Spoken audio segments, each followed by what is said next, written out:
Hey everyone! Today, I'm taking you on a journey through the epic story of Monster Hunter World, but with my own unique twist. So buckle up, hunters, and get ready for some thrills, chills, and maybe even a few laughs. Let's dive in. My heart drummed a wild samba against my ribs as I stepped off the airship, Astera sprawling before me like a vibrant metallic beast.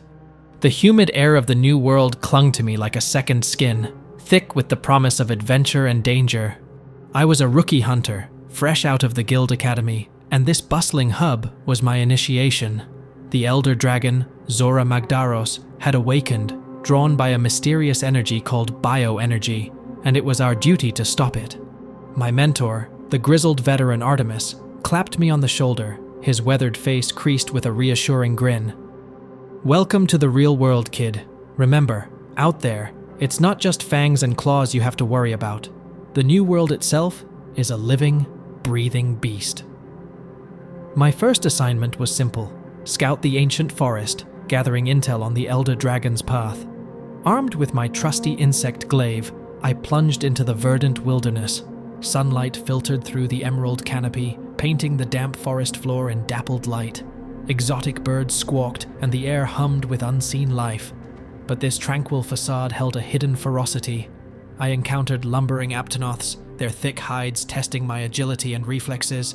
A pack of ferocious jaguars ambushed me, their razor-sharp claws leaving stinging reminders on my armor.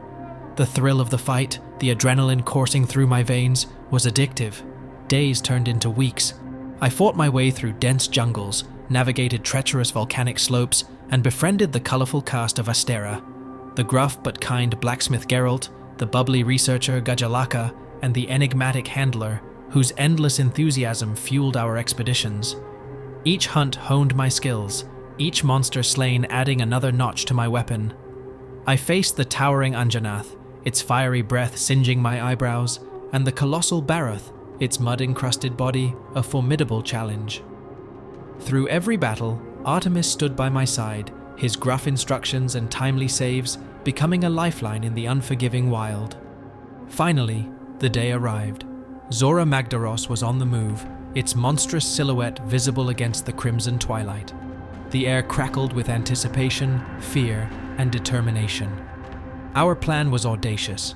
Use the cannons mounted on a colossal Zora Magdaros-powered weapon to cripple the Elder Dragon before it reached the Elder Recess, a sacred volcanic area that could be consumed by its destructive bioenergy. The battle was an epic clash of titans. We clung to the moving platform, dodging geysers of molten rock and weathering Zora Magdaros' devastating attacks. My glaive danced, a silver blur against the behemoth's obsidian scales. Finally, with a thunderous roar and a geyser of fire, the Elder Dragon faltered. Our cannons blasted, tearing through its hide, forcing it to retreat back to the sea. Exhausted, exhilarated, I watched as the sun rose over the battered but triumphant Astera. The cheers of the gathered hunters echoed in my ears, a testament to our victory. I had come a rookie, eager but untested. Now, I stood a fledgling hunter, forged in the crucible of the new world, forever marked by the scars and triumphs of my first hunt. My journey had just begun. The Elder Dragon might be subdued, but the new world held countless secrets, countless monsters, and countless adventures waiting to be discovered. With my glaive strapped to my back and the spirit of Astera fueling my heart, I stepped forward, ready to face whatever lay ahead. The thrill of the hunt coursed through my veins, a promise of a life lived on the edge, where every sunrise could bring a new challenge, a new legend waiting to be written. I'd love to hear your thoughts on my story. Was it thrilling, chills, or maybe a bit scary? Don't be shy, leave a comment and tell me all about it. Plus, spill the beans. Which game's story are you dying to hear next?